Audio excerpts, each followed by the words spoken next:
Ang pagkakaroon ng masaya at buong pamilya ay kayamanang maituturing ng bawat isa. Ang halaga nito ay hindi kayang tumbasan ng pera at iba pang klase ng karangyaan maibibigay ng mundo o ng ibang tao.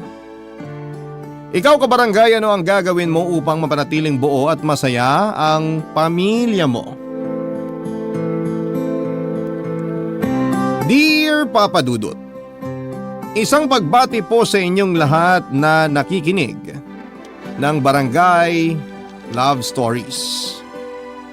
Itago niyo na lamang po ako sa pangalang Danilo or Danny for short, mula po sa Batangas City. 37 anyos na sa kasalukuyan, may asawa at 8 anak. Bali 4 lamang po talaga ang anak ko sa asawa kong si Yoli dahil may 4 na anak na siya bago ko mapangasawa. Matanda siya ng 3 taon sa akin pero hindi naging hadlang yon sa pagmamahalan naming dalawa. Bunso po ako sa 5 magkakapatid. Ako at ang panganay naming si Ate Susan ay sa isang barangay lamang nakatira. Kagaya ko ay meron na rin siyang sariling pamilya, Papa Dudut. Ang pangalawa naman po sa amin ay patay na. Ang pangatlo at pang-4 ay parehong nasa probinsya dahil doon ang mga ito kapwa nakatagpo ng mga naging asawa nila. Ulilang lubos na rin kami at si Ate Susan na ang tumatayong magulang para sa aming magkakapatid, Papa Dudut. Ang asawa kong si Yoli ay biyuda ng namatay kong kuya. TB ang kinamatay nito. Bukod sa hindi naagapan ay mas lalo pang lumala dahil hindi ito nagpaawat sa kanyang bisyo. Naging masyadong matigas ang ulo. Hindi nakinig sa mga payo namin ni na Ate Susan pati na rin sa sarili nitong asawa. Buhay pa ng mga panahong yon ang aming ina at labis itong nasaktan at nagdamdam sa pagkawala ni kuya. Lalo pa at may naiwan itong asawa at 4 na anak. 26 anyos pa lamang noon si Yoli, 28 si kuya at ako naman ay 23. Hindi raw talaga naging magnobyo sina Yoli at ang kuya ko. Nagkakilala lamang sila noong minsang bumaha ng matindi rito sa lugar namin. 17 anyos pa lamang noon si Yoli at si kuya naman ay 19.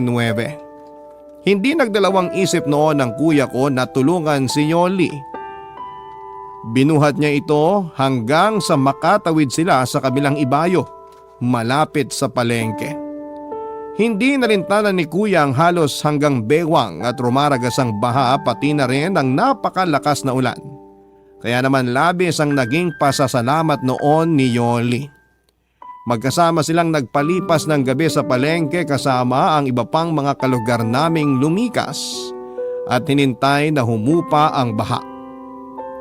Nang malaman ng isa sa mga tiyuhin ni Yoli ang nangyari ay kaagad na kinausap ang kuya ko at sinabihang kailangan itong pakasalan si Yoli sa lalong madaling panahon. Pero dahil parehas pa silang menor de edad ng mga panahon na yon, nagpa siyang buong pamilya ni Yoli na pagsamahin na lamang muna ang dalawa kahit na wala pang basbas ng simbahan. Bagamat wala namang dapat na panagutan si kuya lalo at hindi naman sila nagkaroon ng relasyon, ay wala na itong nagawa pa. Masyadong mahigpit ang pamilya ni Yoli at sinunod pa rin ang makalumang tradisyon pagdating sa pag-aasawa. Dahil daw nahawakan na ni kuya ang katawan ng dalaga nila ay kinakailangang magpakasal na ang dalawa.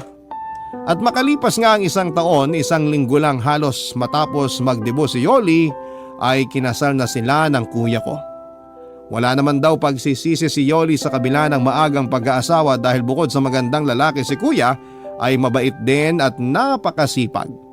Naging maayos ang pagsasama nilang dalawa hanggang sa nabiyayaan sila ng 4 na anak.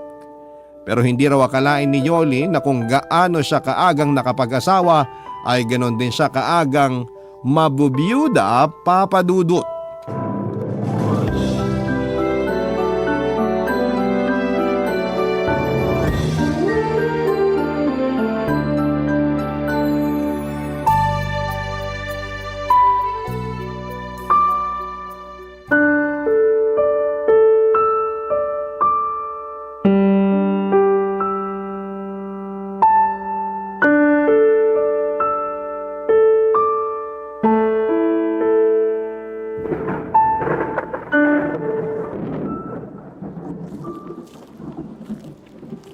Ate Yoli, uwi na raw tayo, sabi ni Ate Susan.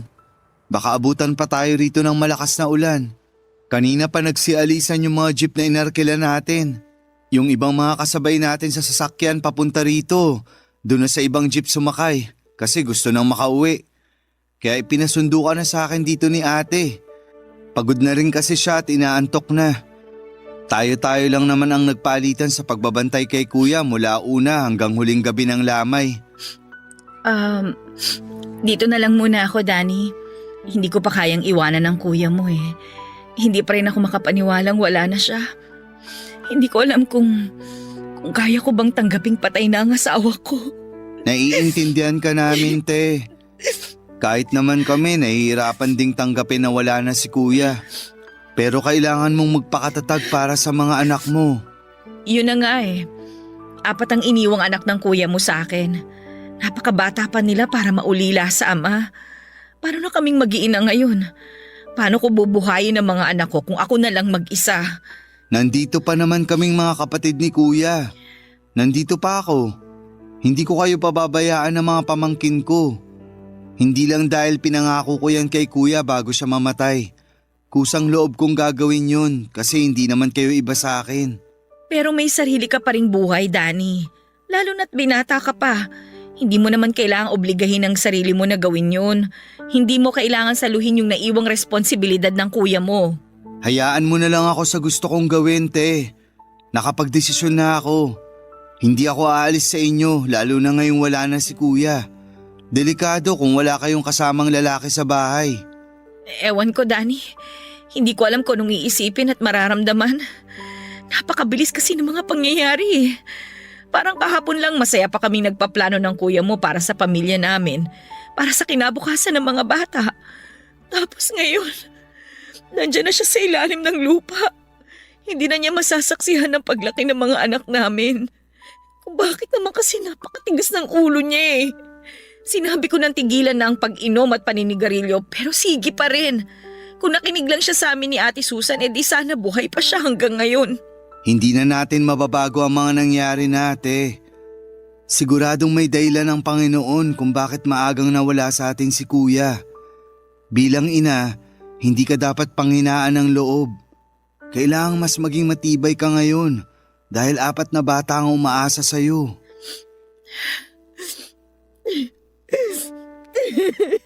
Tama na yan, te. Tumahan ka na. Baka pag makita kang ganyan ng mga anak mo sa jeep mamaya, mag-iyakan din yung mga yun. Lalo na yung bunso mo. Magiging maayos din ang lahat. At gaya ng sinabi ko kanina, nandito lang ako. Hindi ko kayo pababayaan ng mga pamangkin ko. Maraming salamat, Danny. Sa totoo lang, napakalaking tulong mo sa amin lalo na sa mga bata. Hindi ko tuloy alam kung paano ako makakabawi sa'yo. Ano ka ba, te? Huwag mo nang isipin yun. Sino pa ba magtutulungan lalo na sa oras ng kagipitan kundi tayong pamilya rin naman, di ba? Tara na. Kanina pa sila naghihintay sa atin. Teka, magpaalam pala muna tayo kay kuya. Kuya, aalis na kami ha. Dadalaw na lang kami ulit. Huwag kang mag-alala. Ako na ang bahala kay Ate Yoli at sa mga bata. Mahal, maiwan ka na muna namin dito ha. Okay lang kahit gabi-gabi mo akong dalawin. Hindi ako matatakot. Sige mahal, alis na kami ha. Babalik din ako kagad sa isang araw.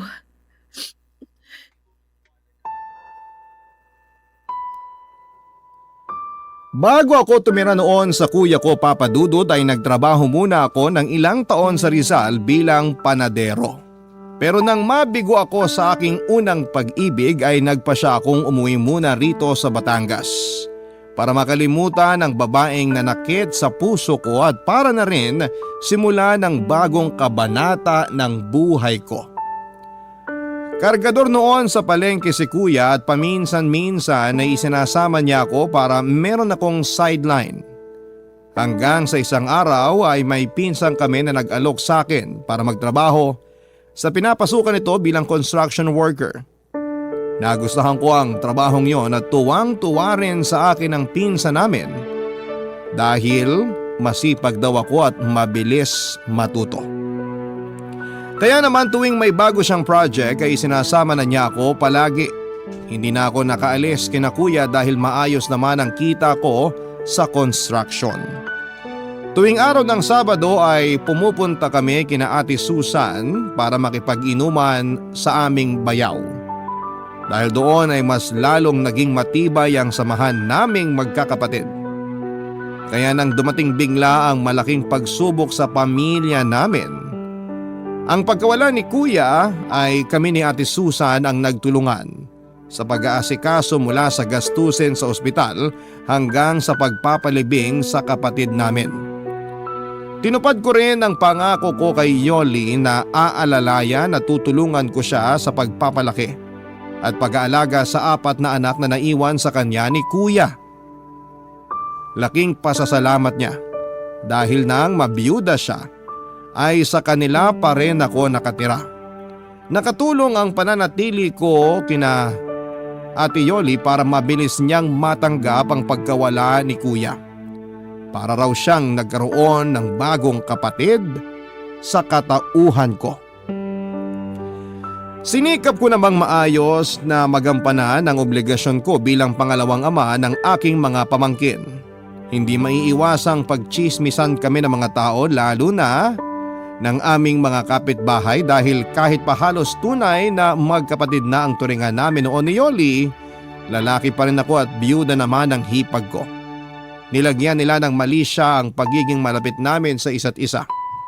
Nagpasya kaming huwag na lamang pansinin ang mga naririnig naming bulong-bulungan sa paligid at ang makahulugang mga tinginan ng mga tao tuwing magkikita kami na naglalakad sa may kalsada. Pero hindi ko rin naman sila masisisi dahil kung titignan ay para talaga kaming mag-asawa noon. Parang isang masayang pamilya, Papa Dudut. Close sa akin ang mga anak ni Kuya. Tuwing umaga ay inihahatid pa ako ni Yoli palabas ng eskinita at kung minsan ay hanggang sa paradahan pa ng tricycle dahil habol ng habol sa akin ang bunso nila ni Kuya. Hanggang isang araw ng Sabado ay napilit ako ng pinsang kong sumama sa bahay ng isa naming katrabaho. Birthday daw kasi nito at naghahanda para lang sa amin. Nag-alala ako dahil alam kong hinihintay ako ni Yoli at ng mga bata lalo na at kapag ganong araw ng sahod ay palagi akong may pasalubong sa kanila. Pero dahil nga sa napasubo na ako ay sa pinuntahang birthdayan ay hindi naiwasang naparami ang inom ko noong magkasarapan na. Inihatid pa ako ng pinsan namin pauwi kina Yoli dahil lasing na lasing ako. Ang inaasahan ko ay tulog na ang mag-iina dahil mag-aalas 11 na yon ng gabi pero nagulat ako nang pagbuksan ako ni Yoli ng pintuan, Papa Dudut.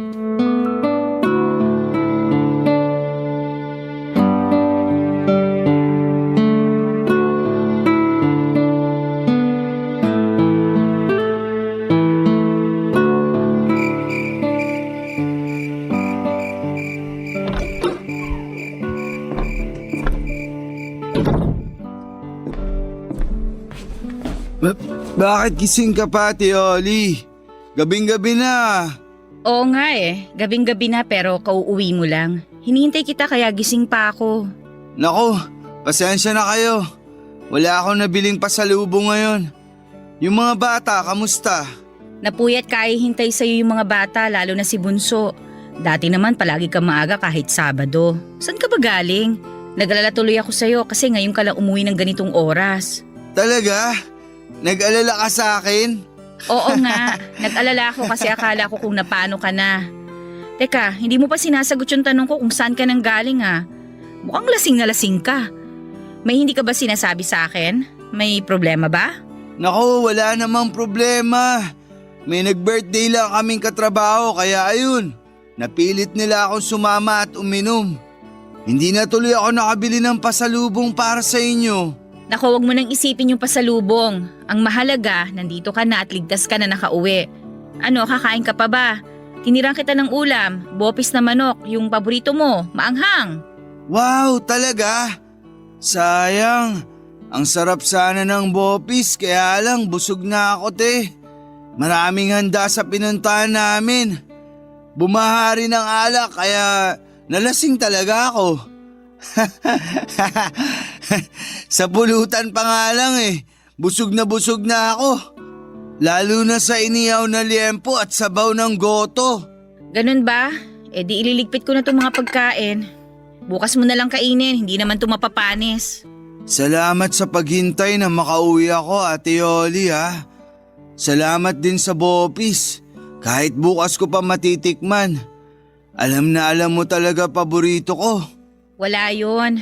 Napakalit na bagay kumpara sa lahat ng tulong at sinakripisyo mo para sa aming mag-iina. O siya, bago pa tayo magkaiyakan dito aakit na ako. Kanina pa ako inaantok. Nilabanan ko lang kasi walang magbubukas ng pinto pagdating mo. Magpalit ka muna ng damit mo bago ka matulog, ha? Sandali lang, Ate Yoli. O bakit? Nasusuka ka ba? Oy naku, yan ang problema kapag nasobrahan kayong magkapatid sa pag-inom. Sukahin kayo Hindi naman kita pinagbabawalang uminom, lalo na't binata ka. Pero sana sa susunod, huwag ka na magpapakalasing. Oo, nasusuka ako pero hindi dahil sa alak. Nasusuka ako sa pagmumukha ng kumpare nyo ni Kuya. Balita ako, dinidiskartehan ka raw nun.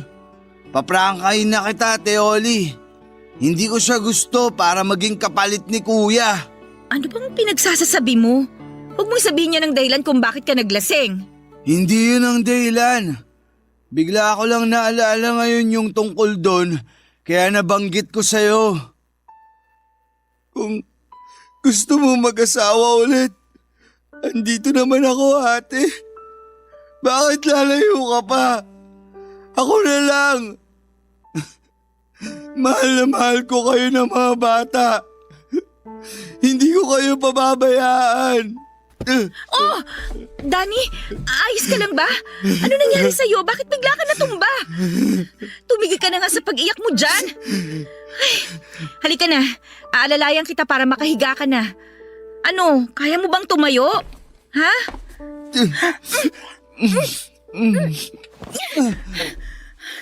Hinalikan mo ko? Nababaliw ka na ba? Nakalimutan mo na ba kung sino ako? Asawa ko ng kuya mo, Danny. Siguro nga nababaliw na ako, ate. Nababaliw ako kasi gusto na kita. At gusto kitang maging asawa. Hindi ko alam kung kailan nagsimula ang nararamdaman ko para sa'yo. Kaya nung malaman ko na dinidiskartehan ka ng kumpare nyo, sobrang nagselos ako. Sa tingin ko hindi lang kita gusto. Mahal na yata kita. Ano pag sinasabi mo? Mali ang nararamdaman mo, ano ka ba? Kapatid lang ang tingin ko sa'yo. At saka, bakit ka ba umaarte ng ganyan sa akin? May girlfriend ka. Handa akong iwanan siya para piliin kayo ng mga pamangkin ko. Papadudot dahil sa bugso ng damdamin at dala na rin marahil ng labis na kalasingan, ay muli kong niyakap at hinalikan ang hipag ko, Papadudot. At sa pagkakataong yon ay hindi na siya tumanggi pa o nanlaban. Noong ko napagtantong pareho pala kami ng nararamdaman ni Yoli. Nang gabing yon ay inamin niyang nahuhulog na rin ang loob niya sa akin. Kagaya ko ay nagpipigil lang din pala siya ng damdamin dahil masyadong komplikado ang lahat. May girlfriend ako na umaasang pakakasalan ko at halos ilang buwan lamang ang nakalilipas mula nang mamatay ang kuya ko. Tiyak na pagpapiestahan kami lalo ng mga tsismosa naming kapitbahay. Inaalala rin namin noon ni Yoli ang magiging reaksyon ng aming mga pamilya, lalong-lalo na mga bata at si Ate Susan.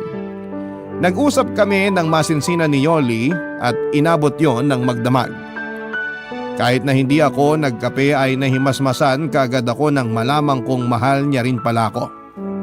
Talagang sobrang saya ko ng mga sandaling yon at pansamantala kong nakalimutan lahat ng alalahanin, pati na rin ang mga posibleng maging hadlang sa pag-iibigan naming dalawa. Walang ibang mahalaga para sa akin kundi kami lamang dalawa, Papa Dudut. Kaming dalawa lamang ni Yoli at ang nararamdaman namin para sa isa't isa. Barangay Love Stories. Barangay Love Stories. Nagkasundo kami ni Yoli na ilihim na lamang muna ang namamagitan sa amin, Papa Dudut. Bata pa noon ang mga pamangkin ko kaya walang nakahalata sa mga ito na may nagbago sa relasyon namin ng nanay nila. Kapag wala ang mga bata ay sinasamantala namin ni Yoli ang pagkakataon para pagbigyan ang init ng aming mga katawan. Kapwa naming alam na hindi pa dapat kami umabot sa ganong antas dahil wala pang isang taon mula nang mabiyuda siya pero hindi namin kinaya pang pigilan ang aming mga sarili. Maputi si Yoli, tuwid ang itim at hanggang balikat niyang buhok at medyo malaki ang mga mata. Pero bumagay naman sa hugis ng kanyang mukha. Sakto lamang din ang height niya at maganda pa rin ang hubog ng katawan kahit 4 na ang anak. Kaya hindi nakapagtatakang marami ang umaaligid noon sa kanya nang mamatay si kuya. At isa nga ako sa mga nahumaling sa alindog ng hipag ko. Aminado akong mas gwapo sa akin ang kuya ko lalo at pinaglihiraw ito ni inay kay Santo Niño. Pero nabihag din naman si Yoli ng pagiging chinito ko. Medyo may kapayatan ang aking katawan pero matangkad ako at makisig tingnan. Kulot ang aking buhok na namana naming lahat na magkakapatid sa aming ama. Hindi nalalayo sa itsura ko ang mukha ng aking mga pamangkin kaya parang talagang nagmula sila sa akin. Hanggang sa dumating na nga ang araw na kinakatakutan namin. Lalong-lalo na ni Yoli. Nakarating na sa panganay kong kapatid na si Ate Susan ng chismis tungkol sa amin ng aking hipag. Isang araw ng Sabado pag uwi ko galing trabaho ay naabutan ko si Ate Susan sa bahay. Kausap ang namumutlang si Yoli, Papa Dudut.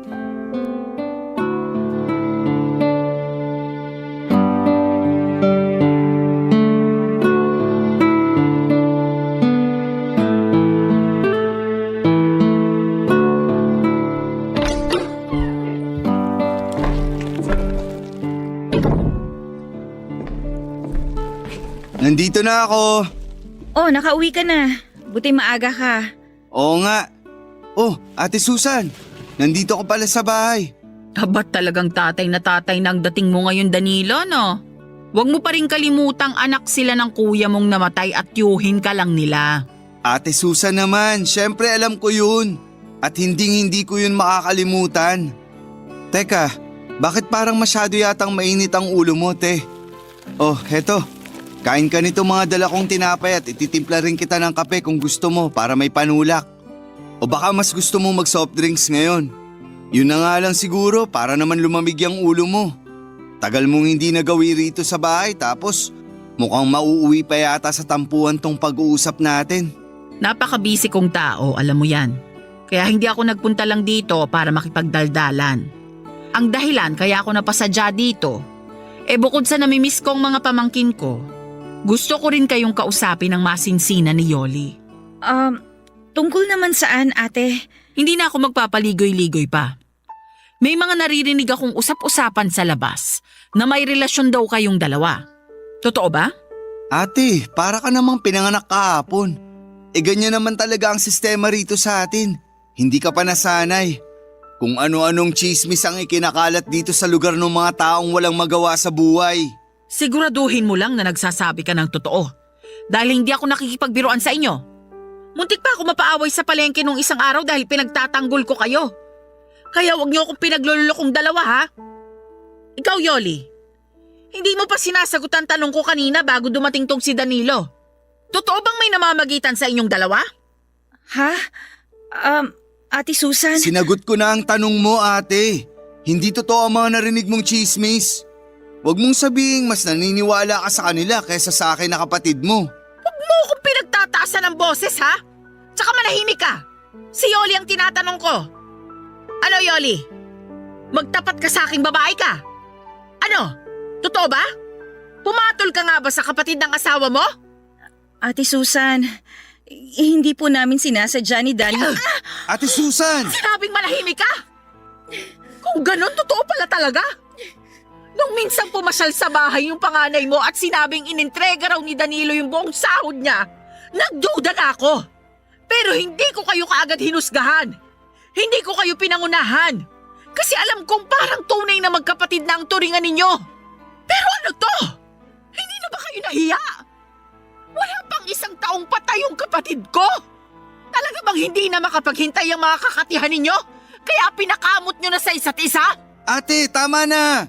Naririnig ka ng mga bata, pati na ng mga kapitbahay. Wala akong pakialam! Bakit? Nahiya ba kayo sa mga pinaggagawa ninyo? Nahiya ba kayo sa mga bata? Sa akin? Sa kuya mo? Nakakadiri kayo? Isang malaking kahihiyan tong ginawa ninyo! Nagmamahalan po kami ni Danny, Ate Susan. Lintik na pagmamahal yan! Ano? Pahamakin ang lahat, masunod lang ang kakatihan? Kahit ano pang sabihin mo o sabihin ng ibang tao, mahal ko si Yoli, ate. At ipaglalaban ko siya, ano man ang mangyari. Umalis si Ate Susan na masama ang loob sa amin noon, Papa Dudut. Halos ilang buwan din kami nitong hindi pinansin at kinausap. Pero nagpasalamat pa rin kami dahil hindi naman idinamay ni ate ang mga bata sa galit niya sa amin. Malaya pa rin nakakapunta sa bahay ni Ate Susan ang mga pamangkin ko. Tinutuo ko ang sinabi ko kay Yoli na iiwan ko ang girlfriend ko nung mga panahong yon dahil mas pinili ko silang mag-iina. Tinanggap ko na lamang ang galit ng ex ko pati na rin ang pamilya nito. Hindi pa rin nawala ang usap-usapan tungkol sa amin ni Yoli at sa halip ay mas lalo pa yung lumala. Maraming napataas ang kilay nang magpasya na kaming aminin sa lahat ang aming relasyon. Ang iba nga ay diring-diri pa na akala mo'y kung sinong banal at malinis ang mga pagkatao. Pero hindi kami nagpaapekto sa kanila lalo't kami naman ni Yoli ang magsasama. Katwiran naming dalawa ay wala naman silang ambag sa mga buhay namin at isa pa, totoong nagmamahalan kaming dalawa. Nang isilang ni Yoli ang panganay namin ay noon lamang ulit kami kinausap ni Ate Susan. Nabawasan ang bigat sa dibdib na aking nararamdaman noong magkaayos kaming magkapatid. Kalaunan ay natanggap na rin ng mga pamilya namin ni Yoli ang aming relasyon. Naging maayos at masaya ang unang taon ng aming pagsasama. Naging napakasaya ko sa piling niya at Papa Dudut, Papa na po ang tawag sa akin ng mga pamangkin ko. Mabilis na lumipas ang mga taon hanggang sa naging 4 na ang anak namin ni Yoli. Kinailangan ko nung magdoble kayo dahil sa paglaki ng aming pamilya. Halos gawin ko ng araw ang gabi para lamang matustusan ang lahat ng pangangailangan ng aking mag-iina. Pero kung kailan nagsisipag-aral na ang mga pamangkin ko ay saka naman ako natutong bumarkada at magbisyo noon, Papa Dudut.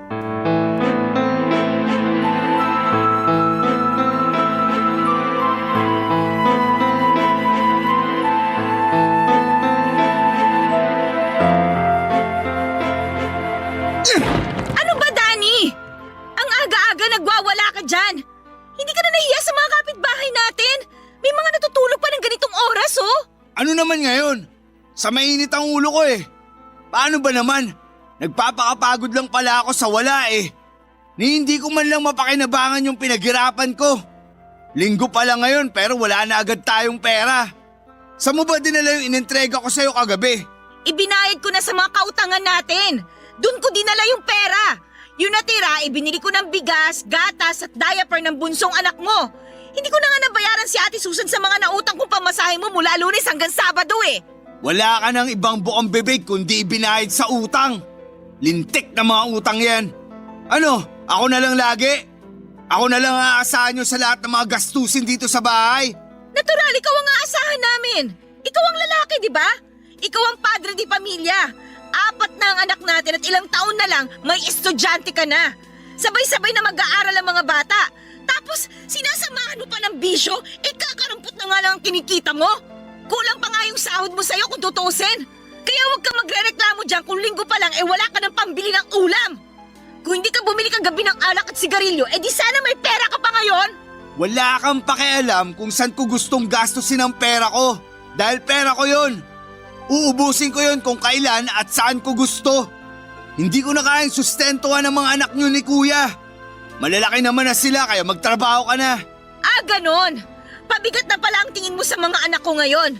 Kung hindi mo ako binubuntis taon-taon, di sana nakakapagtrabaho ako. Nakakatulong sana ako sa mga gastusin dito. At saka ang lakas naman ng apog mong magreklamo samantalang ikaw naman na nag-aaksaya ng pera sa mga bagay na walang kwenta. Ano ba nangyari sa'yo? Nasa na ba yung Danny na mabait, mapagpasensya, malambing at responsabling ama? Nasaan na ang Danny na minahal ko? Pwede ba, Yoli? Tigilan mo nga yung kadramahan mo. Wala akong panahon sa mga ganyan. Pagkain ang kailangan ko kasi gutom na ako. Gawan mo ng paraan yung pambili ng ulam.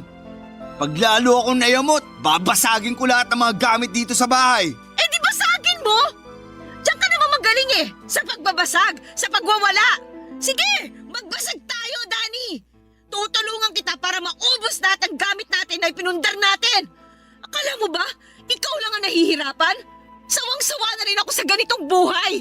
Pagod na akong intindihin ka. Kaya mas mabuti pang sabayan na lang kita sa pagwawala mo. O itong pinggan, babasagin ko sa harap mo. Hinahamon mo ba akong babae ka? Sige, basagin na natin lahat ng mga plato. Pati itong bahay, wawasakin ko. Ulam lang ang hinihingi ko sa'yo pero lalo mong pinaiinit ang ulo ko. Lalo mong inubos na titirang pasensya ko. Nagising ang mga bata dahil sa gulo namin ni Yoli habang nag-aaway papadudot. Malakas na nagsipag-iyakan ang mga ito, lalo na ang aming bunso. Nagsilabasan maging ang aming mga kapitbahay. Ang iba ay umawa at ang iba naman ay nakiusyoso lamang sa mga nangyayari. Marahil ay nagulat ang mga ito dahil yon ang kauna-unahang pagkakataong nag-away kami ni Yoli at sa sobrang galit ko ay napagbuhatan ko rin siya ng kamay papadudot. Hindi ko alam kung paano nakarating sa pinsang kong kasama ko sa trabaho ang tungkol sa nangyaring gulo. Basta bigla na lamang itong dumating at hinila ako palabas ng bahay. Ang buong akala ko noon ay susuntukin ako ng pinsan ko pero hindi naman ganon ang ginawa nito. Kinausap lamang ako ng masinsinan hanggang sa ako ay mahimasmasan. Hindi umalis sa amin ang aking pinsan hanggat hindi kami nagkakaayos ni Yoli. Sinsero akong humingi ng tawad sa kanya at pinaliwanag kong nadala lamang ako ng emosyon.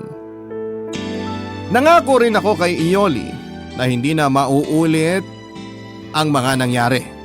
Lalo at kitang-kita ko noon ang takot sa mga mata ng aking mga anak, papadudot. Barangay Love Stories. Barangay Love Stories.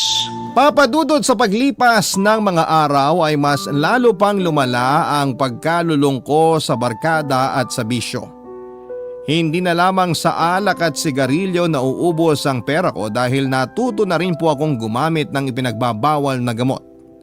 Napakabilis uminit ng ulo ko lalo na kapag hindi ako nakakatikim ng droga.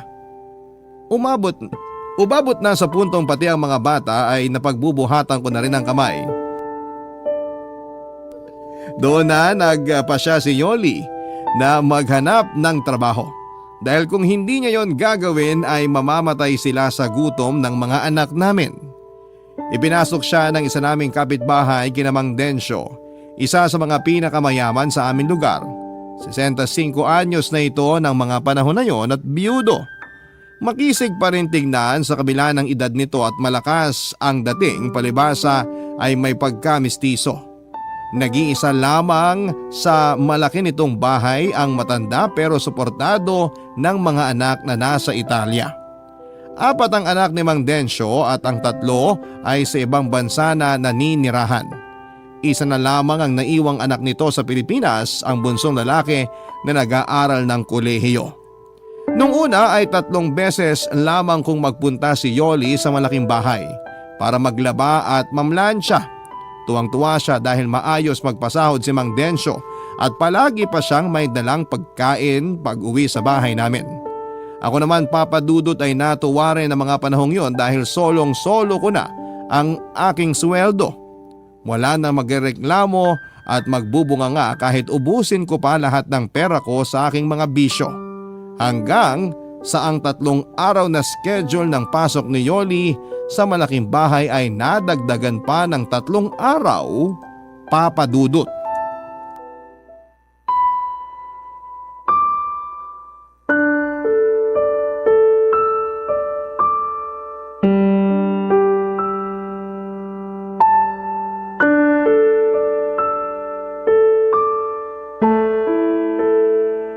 Oh, ayan ka na naman, Yoli. Hindi ba't napag-usapan na natin to? Oo, pero parang hindi ko kayang gawin eh. Hindi ko kayang pagtaksilan si Danny, Densyo. Sa una ka lang naman makokonsensya. Kapag tumagal masasanay ka na rin. Kahit naman may edad na ako, malakas pa ang tuhod ko. Maniwala ka, Yoli. Kayang-kaya pa kitang paligayahin. Baka nga ako pa ang kauna-una ang makapagdala sa'yo sa tinatawag na ikapitong langit. Pero Densyo, mahal ko si Danny. Ano pang mukhang ihaharap ko sa kanya at sa mga anak namin pagkatapos nito? Hindi naman niya malalaman. Walang makakaalam. Sikreto lang nating tong dalawa, syempre. Bakit? Sasabi mo ba sa kanya na may relasyon tayo? Ikukwento mo ba kay Danny ang mga gagawin natin dito sa loob ng motel? Oh, syempre hindi. Bakit ko naman ikukwento yung tungkol sa atin? Hindi pa ako nasisiraan ng ulo para gawin yun, ano? Yun naman pala Eh di wala nang dapat problemahin pa. Alam mo, kung ako sa'yo, relax ka lang. Hindi naman ako nangangagat. Hindi rin ako nananakit. Kahit matagal na akong takam at gigil na maangkin ka, hindi naman kita pupuwersahin.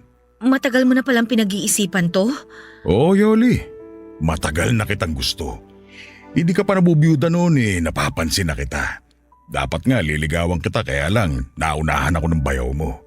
Mas bagay sana tayo kasi biyudo ko tapos biyuda ka naman. Maganda sana ang kombinasyon nating dalawa. Hindi ko alam kung anong sasabihin ko. Wala ka namang dapat sabihin.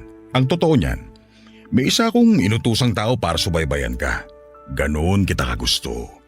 Kaya nung malaman kong problemado ka kay Danny, lalo na sa pera, sinabi ko sa tao ko na alokin kang pumasok sa akin bilang labandera.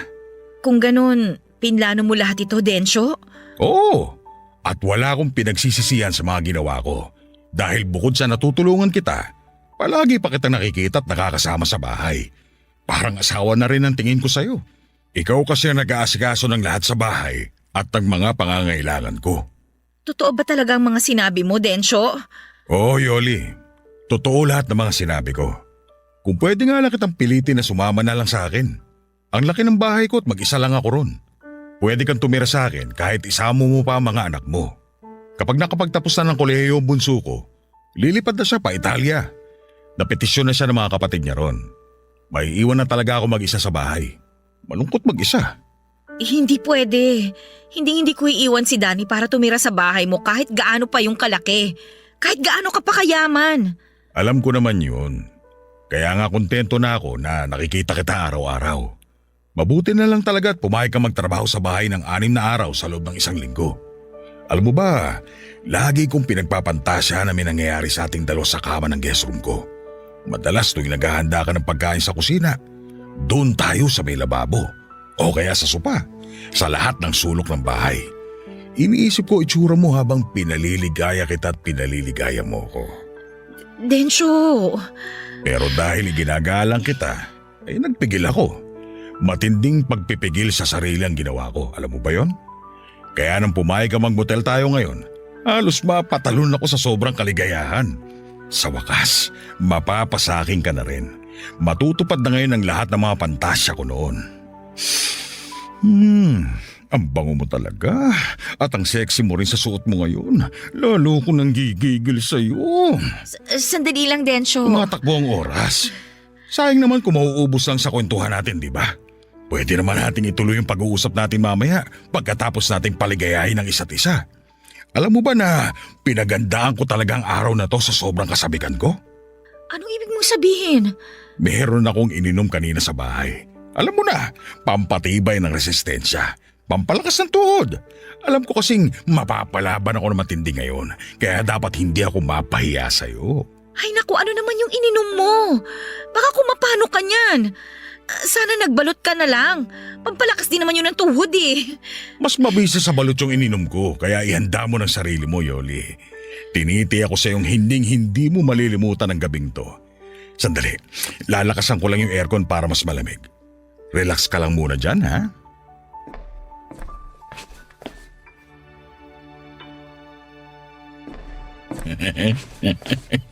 Ayan, mas malamig na. Okay na ba sa'yo ang ganyang lamig? Okay na sa akin. Okay. Ano, sisimulan na ba natin? Kanina lang, kabang-kaba ka na. Tapos umiiyak ka pa. Pero ngayon, parang ikaw pa tong masabi kesa sa akin. Iba ka talaga, Yoli. Halika na, humiga ka na sa kama. O baka gusto mo, ako muna ang hihiga at ikaw muna ang... Densyo? Okay ka lang ba? Hindi ako makahinga, Yoli. Bakit? Ano nangyayari sa'yo? Ay! Densyo! Densyo! Tulong! Tulungan niyo kami! Tulong! Densyo! Papadudot dahil sa labis na pagkataranta sa mga nangyari kay Mang Densyo ay nakalimutan na ni Yoli kung nasaan sila ng mga oras na yon. Nagsisigaw siya para humingi ng tulong at kaagad namang may sumaklolo sa kanya na staff ng nasabing motel at inalalayan si Yoli palabas ng kwartong kinuha nila ng kabit niyang matanda. Pagdating sa counter ay kaagad na tinawagan ni Yoli ang bunsong anak ni Mang Densyo para ipaalam kung ano ang nangyari sa tatay nito. Sumama si Yoli hanggang sa ospital at nalaman niyang inatake nga sa puso si Mang Densyo. Bukod sa matinding emosyon dulot ng pananabik kay Yoli ay na-overdose din pala ito sa ininom na tableta na mabisa raw para maging mas matikas ang pagkalalaki niya. Sa kamalasan ay naging sanhi pa yon para bawian ito ng buhay. Hiyang-hiya si Yoli sa anak ni Mang Densyo at sa lahat ng mga taong nakasaksi sa nangyari, Papa Dudut. Sinisi rin niya ang kanyang sarili sa pagkamatay ng matanda. Tama nga ang sinabi sa kanya ni Mang Densyo na hinding-hindi malilimutan ni Yoli ang gabing yon na nagsilbing bangungot para sa kanya. Mabilis na kumalat sa lugar namin ang tungkol sa iskandalong kinasangkutan ni Yoli. Sa halip na umuwi sa bahay namin ay doon siya nagpunta sa matalik niyang kaibigan na nakatira sa kabilang bayan. Nang mabalitaan ko yun ay gumuho ang mundo ko. Para po akong pinagsakluban ng langit at lupa. Parang sinaksak ng libu-libong punyal ang aking dibdib. Pakiramdam ko rin ay kaya kong pumatay ng tao ng mga oras na yon, Papa Dudut.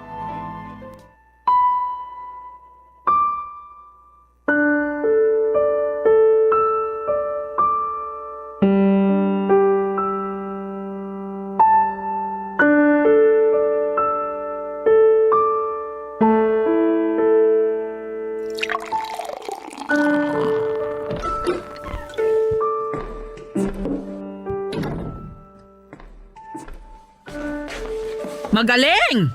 Napakagaling! Wala na nga kayong malamon. Nagagawa mo pang lumaklak ng alak, Danilo. Tinamaan ka talaga ng lintik, ano? Naku! Andito na naman pala ang ate kong bungangera at pakialamera. Ano? Masaya ka na ngayon? Wala na si Yoli. Hindi na umuwi rito mula nung matigok sa motel yung kabit niyang matanda. Sira na ang pamilya namin. Masaya ka na ba, ha, Ate Susan? Masaya na ba kayo? At ano naman ang dapat kong ikasaya sa nangyari, Aber? Hoy, ang kapal naman ang mukha mong pagsalitaan ako ng ganyan. Eh bakit? Nasasaktan ka? Kasi totoo.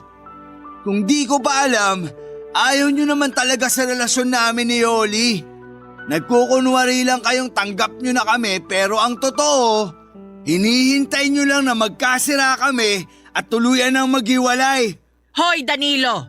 Dahan-dahan ka sa pananalita mo ha? Oo, totoong ayaw ko sa relasyon ninyo ni Yoli noon. At nasasaktan ako sa nakikita kong sitwasyon mo ngayon. Ate, hindi ako makapaniwala. Nagawa kong iputan ni Yoli sa ulo. Naging tapat ako sa kanya. Iniwan ko yung dating girlfriend ko para piliin siya at ang mga pamangkin ko. Ang sakit eh. Para akong mamamatay sa sakit. Ay naku Danilo! Tumahang ka na! Ano ba kasi itong pinasok mo? Alam ko namang napakalaki ng pagkukulang ko sa mag-iina ko, ate. Napabayaan ko sila na mapabarkada ako at natutong magbisyo. Pero sapat na dahilan ba yun para lukuhin ako at pagtakasilan ni Yoli? Para sumama siya sa matandang amo niya at magbiglang liko? Hindi kita masasagot dyan. Wala ako sa posisyon ni Yoli. Kaya hindi ko rin siya pwedeng husgahan. Hindi rin ako perpektong tao. Pero sa tingin ko, kaya niya nagawa yun dahil isa siyang ina. Isang ina na hindi kayang makitang nagugutom ang mga anak niya. Isang ina na handang gawin ang lahat para sa pamilya niya. Kahit kapalit ng pansarili niyang kapakanan. Kaya isinakripisyo ni Yoli ang dangal niya at tiniis ang kahihiyan. Tandaan mo ito, Danilo. May mga pagkakataong inaanay at bumabagsak ang haligi ng tahanan.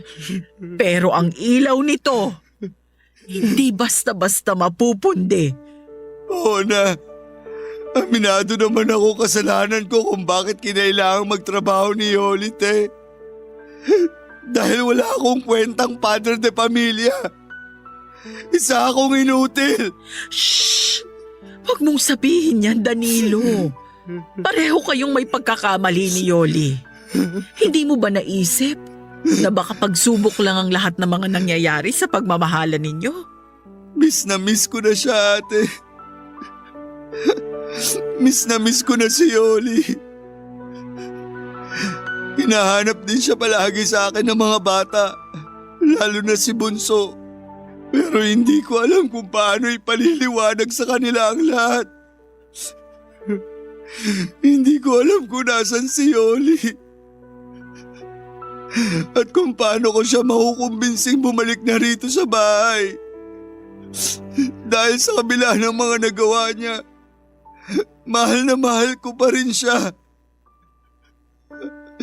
At hindi ko kayang mabuhay nang wala siya, ate. Kailangang mag-usap kayo ng masinsinan ni Yoli. Hayaan mo. Titignan ko kung anong magagawa ko. Ay, sana naman, Danilo. Kapag nahanap ko si Yoli, kapag nakabalik na siya rito, ayusin niyo na ang pagsasama ninyo. Ang pamilya ninyo. Lalo na't nagsisilakihan ng mga pamangkin ko. Magsimula kayong muli.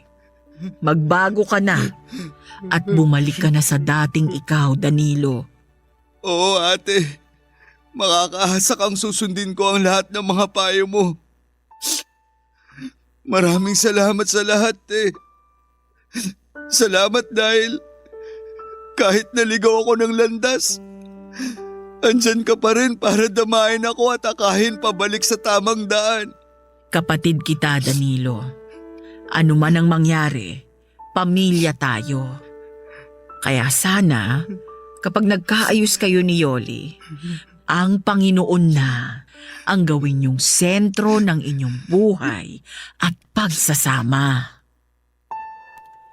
Papadudot pagkatapos ng pag-uusap naming yon ni Ate Susan ay saka pa lamang ako natauhan. Pakiramdam ko ay nawala bigla ang aking kalasingan. Iniligpit ko lahat ng kalat sa mesa at nilapitan ng 8 bata na noon ay mahimbing nang natutulog. Umupo ako sa isang sulok ng higaan at tinitigan sila. Hindi ko napigilang mapaluha noong maalala ko ang pangako ko noon kay Yoli at sa namayapa kong kuya na aalagaan ko silang mag-ina at hindi ko pababayaan. Labis kong pinagsisihan ang lahat ng nagawa kong mga pagkakamali at nangako sa sarili na gagawin ko ang lahat para mabuong muli ang pamilya namin ni Yoli. At sa tulong nga ni Ate Susan pati na ng iba pa naming kamag-anakan ay nahanap ko si Yoli. Nag-usap kami ng masinsinan, Papa Dudut. Umiyak siya habang humihingi ng tawad sa akin dahil sa naging karupukan niya sa tukso. Lumuluha rin ako habang sinasabi sa kanyang pinapatawad ko na siya at sana ay mapatawad na rin niya ako. Nagkaayos kami at nagkaunawaang muli ang aming mga puso. Nagtiwala siya sa pangako kong magbabago na ako at kakalimutan ang mga barkada maging ang lahat ng aking mga bisyo. Noong umuwi ako sa bahay kasama si Yoli ay halos mag-unahan ang mga bata sa pagsalubong sa kanilang ina. Natapos ang tagpong yon sa mahigpit na pagyayakapan naming pamilya habang nag-iiyakan. Ngayon, Papa Dudut, ay kasal na kami ni Yoli at magkatulong sa paghahanap buhay para matustusan ang pag-aaral at iba pang mga pangangailangan ng 8 naming mga anak. Kagaya ng payo sa akin ni Ate Susan ay ginawa naming sentro ng aming buhay ang pagmamahalan at ang Panginoon. Ang 6 na araw na para sa pagtatrabaho ay nakalaan para sa aming hanap buhay at ang linggo naman ay para sa aming pamilya. Kinalimutan na po namin ang mga hindi magandang nangyari sa nakaraan. Sa hirap at ginhawa ay magkasama naming haharapin ang mga pagsubok, Papa Dudut. Maraming salamat po sa pagbabahagi ng aking kwento ng pag-ibig, buhay at pag-asa. More power po sa Barangay Love Stories at sa Barangay LS. Ang inyong forever kapuso at ka-barangay, Danny. Nagustuhan ng iyong napakinggan? Ituloy yan via live stream sa www.gmanetwork.com/radio. Barangay LS 97.1 Forever